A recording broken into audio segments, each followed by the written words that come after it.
Paix et bien, paix et bien, frères et sœurs, paix et bien, paix et bien, au nom du Seigneur Jésus.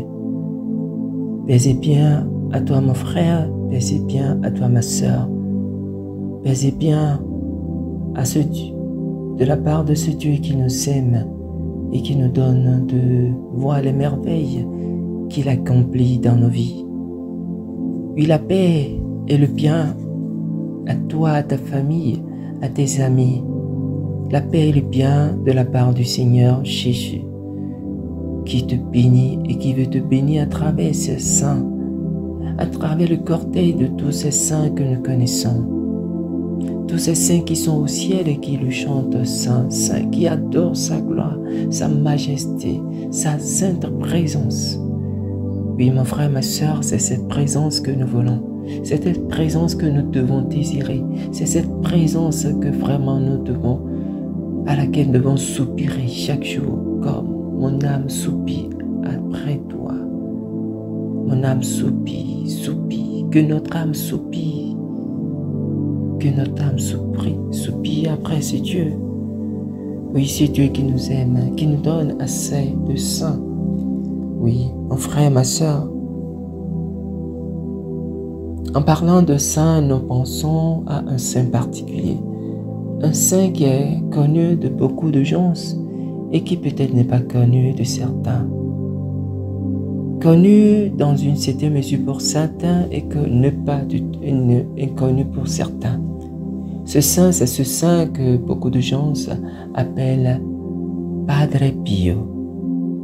C'est le Père Pio, Saint Pio de Pietrelcina, un prêtre capucin à qui Dieu a donné la grâce de se conformer, voilà, à Jésus. Il a porté les stigmas pendant 50 ans. Déjà au départ de manière visible, mais après de manière visible. Et il a porté les stigmates et les blessures étaient béantes, la blessure était vraie, visible. Les médecins même ne comprenaient pas. Ils n'arrivaient pas à comprendre. Il avait même la température jusqu'à 40 et parfois quand on lui mettait le thermomètre à mercure, le thermomètre s'éclatait. Parce que la température était haute, mais il ne mourrait pas parce que c'était Dieu qui le tenait en vie. Il a porté les stigmates parce que Jésus a voulu le conformer à sa passion. Il méditait la passion de Jésus à tel point que Jésus l'a conformé à cela. Et il célébrait la messe avec une telle dévotion que les gens en étaient touchés. Oui, Padre Pio, il a fait beaucoup. Il continue de faire beaucoup. Il continue de faire assez pour nous, pour toi, pour le monde, pour tant de fils et filles spirituels. Pour tous ceux qui veulent l'appeler, il est toujours là. Même là, il est là même pour ceux qui ne l'invoquent pas. Oui, Padre Pio. Jusqu'à sa mort, il a porté les stigmates. Il a porté les stigmates. Mais le dernier jour, la dernière célébration eucharistique qu'il a voulu célébrer, les stigmates qui avaient causé une plaie sur les deux mains ont disparu. Ont disparu. Oui, les stigmates ont disparu. Comme par miracle. Normalement, ces stigmates devaient rester là, mais Dieu a voulu signifier que c'était la dernière célébration eucharistique. Et cela veut dire qu'il rentrait dans la gloire. Et quand on rentre dans la gloire de Dieu, on ne porte plus les marques de la souffrance. Et ce n'était pas une souffrance que le Seigneur infligeait au hasard. C'était pour participer à sa souffrance rédemptrice, pour que par lui qui puisse sauver encore d'autres personnes. Et ce fut le cas. Padre Pio s'est conformé à la croix et à la passion de Christ. Et nous qui le connaissons, nous qui avons entendu parler de Padre Pio, que voulons-nous imiter de sa vie? Quel est cet aspect de sa vie que nous voulons imiter ou que nous essayons de l'imiter? Alors mon frère, ma soeur, Padre Pio, ce saint qui est un fils de Saint François d'Assise. Padre Pio est un fils de Saint François d'Assise parce que certains disent, en voyant les frères capucins, disent ce sont les fils de Padre Pio. Non, nous sommes les fils de Saint François. Les capucins sont les fils de Saint François d'Assise. Et Padre Pio est notre confrère. Padre Pio est un confrère des frères capucins. Alors Padre Pio, ceux qui le connaissent, ceux qui ne le connaissent pas, le connaîtront. Et dans la mouvance de faire connaître Padre Pio, les frères capucins du Bénin ont décidé tous les 23 de chaque mois d'organiser une messe votive à son intention, en son honneur.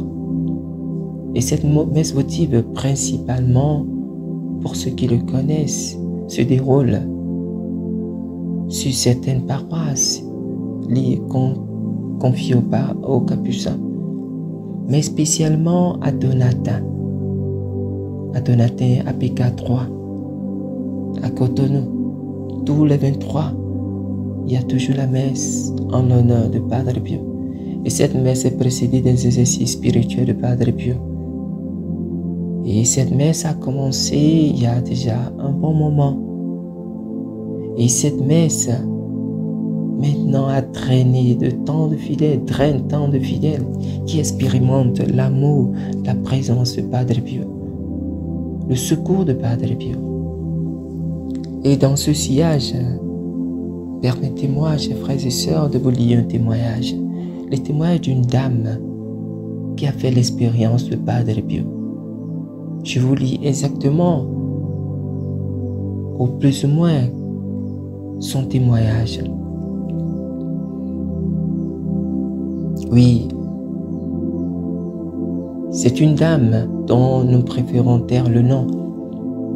Nous préférons seulement lire le témoignage pour que nous voyions que Padre Pio est toujours à l'œuvre. Et que si toi aussi qui m'écoutes, tu veux faire l'expérience de Padre Pio, il suffit que tu l'appelles. Il suffit que tu dises, Padre Pio, je veux te connaître. Padre Pio, je veux te connaître. Et guide-moi. Sois mon Père. Guide-moi dans le chemin que le Seigneur t'a montré. Montre-moi le chemin. Donne-moi un coup de main. Tu peux avoir déjà plusieurs saints que tu invoques. Ajouter un saint de plus, ce n'est pas mal. Alors, mon frère, ma soeur, nous allons écouter le témoignage de cette dame qui nous vient du Bénin et qui a voulu partager son expérience, ce que Padre Pio a fait. Parce que cette dame a déjà entendu parler de Padre Pio et a entendu parler de la messe votive qui est organisée tous les 23 en son honneur. Et elle a participé à ces messes avec une intention. Elle a toujours ses intentions. Voilà, quand elle venait à la messe, elle a toujours dans son cœur des intentions. Parce qu'avant la messe, il y a toujours un panier qui est déposé pour que les gens puissent déposer leurs intentions. C'est pourquoi ils veulent que Padre Pio intercède pour eux. Et cette dame a fait la même chose. Alors, je nous livre son témoignage. Je voudrais, par ce courrier, faire un témoignage. Je suis au chômage depuis environ 1 an. Quelques difficultés au bureau ont motivé ma démission. Après plusieurs tractations, des promesses m'ont été faites que j'allais pouvoir reprendre mon poste d'ici là. Mais pendant 1 an, toujours rien. Après la messe votive en l'honneur de Padre Pio du 23 octobre 2023 à Saint-François d'Assise, sur la chapelle conventuelle des frères mineurs capucins au Bénin, PK3. Cette nuit, j'ai entendu une de mes voisines, une des voisines de la maison où je vis, criait en ces termes. Dada, Dada, c'est à cause de moi que ton chômage dure. J'ai enterré quelque chose devant ta chambre. Elle criait, c'était vraiment terrible. C'était terrible. Qu'est-ce qui l'a poussé à faire cette confession cette nuit-là après mon retour à la maison? Je ne le sais. Elle criait, c'était vraiment terrible. Une semaine plus tard, elle a déménagé de la maison avec son mari et ses enfants, sans même me dire au revoir, alors qu'auparavant, il n'y avait pas de différend entre nous. L'Esprit Saint m'a mis au cœur de venir faire mon témoignage, d'où celui-ci. J'ai dû quitter la maison moi aussi. Jusqu'à présent, je n'ai pas toujours repris le travail, mais je me sens mieux. Et de nouvelles pistes se dessinent devant moi. Merci à Padre Pio. Merci à Saint François d'Assise. Merci à Maman Marie. Gloire à la Sainte Trinité. Oui, mon frère, ma soeur, voilà le témoin de cette dame. De cette dame qui a fait confiance à Padre Pio, qui est venue simplement livrer son cœur, le fond de son cœur à Dieu par l'intercession de son serviteur Padre Pio. Alors, toi aussi, peut-être que tu vis une situation dans ton foyer, dans ta maison, dans ta famille, dans ton lieu de travail.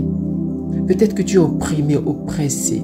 Peut-être que tu vis des attaques de toutes sortes. Peut-être que tu as besoin d'une bénédiction. Peut-être que tu veux la grâce de la maternité. Peut-être que tu veux la grâce du mariage. Peut-être que tu veux que Dieu te favorise. Peut-être que tu te sens découragé. Tu es triste tout le temps. Tu n'arrives pas à te donner de la confiance. Tu n'as pas confiance en toi-même. Peut-être que tu es blessé à cause des paroles que tu as entendues. Peut-être dans ton enfance et qui te conditionnent. Tu ne veux rien, tu ne peux rien, tu ne sais rien. Peut-être que voilà, tu ne sais pas, tu ne comprends pas, mais tu n'évolues pas. Tu te sens bloqué, tu te sens opprimé, tu te sens limité. Et pourtant, tu es enfant de Dieu. Alors mon frère, ma soeur, entre dans ton héritage, entre dans l'héritage des enfants de Dieu. Nous avons un Père, le Père qui est l'auteur de toutes choses, le Père qui est capable de guérir, de rendre la bénédiction, la richesse, à lui appartient tout. Alors va vers ce Père par l'intercession de Padre Pio et dis du Père, l'héritage qui est le mien, la part de bénédiction qui est la mienne, je la veux. Donne-moi ma part. Donne-moi de vivre cette part avec toi, dans ta grâce, dans ton onction. Demande, réclame. Mais remercie déjà ton Père. Commence déjà par le remercier. Commence déjà par le remercier avant même qu'il ne te donne ce qu'il doit te donner. Parce que tu es son enfant. Parfois, nous, les chrétiens, nous n'arrivons pas à obtenir ce qui est notre, ce qui nous revient, parce que nous n'entrons pas dans la logique des enfants de Dieu. Nous prions comme des chrétiens, mais nous ne vivons pas en enfant de Dieu. Alors commence par vivre un enfant de Dieu. Un enfant de Dieu a un Père. Un enfant de Dieu a un Père, Dieu. Alors commence par reconnaître la place de ton Dieu, de ton Père dans ta vie. Remercie-le déjà pour ce qu'il est Père, pour le fait qu'il est Père, qu'il est Père, qu'il est un Père pour toi, mon frère, ma soeur. Alors, livre ton cœur à Dieu tous les jours. Simplement, contemple Jésus, son Fils. Contemple la Vierge Marie qui est sa mère. Contemple tous les autres saints. Mais ce témoignage est lié à Padre Pio. Alors, si toi-même tu veux un jour faire ton témoignage sur Padre Pio, n'oublie pas, prie-le tous les jours, invoque-le. Et si tu as la possibilité de te rendre tous les jours à la messe votive en l'honneur de Padre Pio, à Donatin, si c'est proche de toi. Alors vas-y, vas-y. La messe est toujours à 19h. Toujours à 19h. Padre Pio est toujours là pour toi, pour moi, pour nous tous. Va et tu diras aussi ton témoignage. Si tu le veux, quand tu auras reçu ton miracle, tu pourras laisser par écrit ton témoignage et le déposer au secrétariat de la chapelle conventuelle et écrit témoignage reçu après par l'intercession de Padre Pio, et tu déposes ton témoignage et nous chercherons. Si tu le veux, tu nous notifies dans le message: je veux que mon témoignage soit publié. C'est vrai, beaucoup écrivent des témoignages, mais nous choisissons les témoignages, non pas parce que nous ne voulons pas publier tous les témoignages, mais nous donnons plus de, la possibilité aux uns et aux autres de donner leur témoignage. Alors si ton témoignage n'est pas publié aujourd'hui, n'aie pas peur.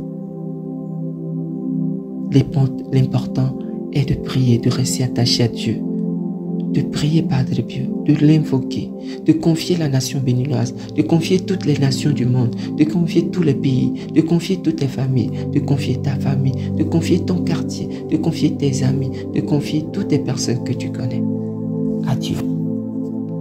Prie, demande ta grâce, demande ta bénédiction et Dieu te bénira toujours. Sois béni mon frère, ma soeur, au nom puissant de Jésus. Paix et bien.